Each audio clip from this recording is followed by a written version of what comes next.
தொழுகையை விடுறதானங்க ஏதோ சின்ன பாவம் மாதிரி தான், ஏதோ பொய் சொல்ற மாதிரி புறம் சொல்ற மாதிரி தான் தொழுகையை விடக்கூடிய பாவம் இல்லை என்பிருக்கிறவர்களே. தொழுகையை விடுவது குஃபர், தொழுகையை விடுவது அல்லாஹ்வை மறுப்பதற்கு சமம். அபீ ஹுரைரா ரலியல்லாஹு அன்ஹு சொல்லுகிறார்கள், அல்லாஹ்வுடைய தூதர் ஸல்லல்லாஹு அலைஹி வஸல்லம் கூறுவதாக, முனாஃபிக்குகளுக்கு சிரமம் உள்ள தொழுகை என்றால் அது ஸலாத்துல் ஃபஜ்ரும் ஸலாத்துல் இஷாவும். இது முனாஃபிக்குகளுக்கு தான் சிரமமான தொழுகையாகும். வலவ் யஅலமூன மா ஃபீஹிமா லஅத்தௌஹுமா வலவ் ஹப்வன். சுப்ஹானல்லாஹி ரப்பில் ஆலமீன். இதனுடைய நன்மைகள் உங்களுக்கு தெரிந்தால், ஃபஜ்ருக்கும் ஐஷாவிற்கும் ஜமாஅத்துடன் தொழுவதுடைய நன்மையை நீங்கள் அறிந்தால், நீங்கள் தவண்டாவது தொழுகையை நிறைவேற்ற வருவீர்கள். சுப்ஹானல்லாஹ்.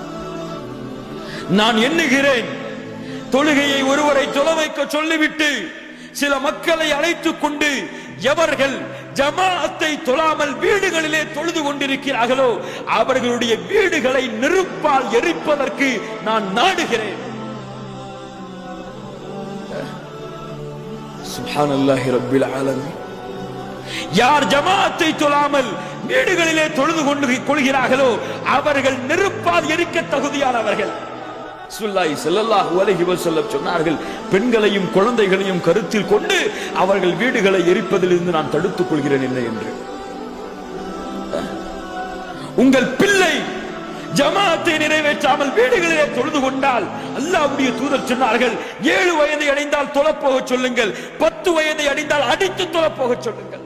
தொழுவதை ஏவவில்லை என்றால் ஒரு காஃபிரை நீங்கள் வளர்க்கிறீர்கள், ஒரு காஃபிருக்கு நீங்கள் தீனி போடுகிறீர்கள்.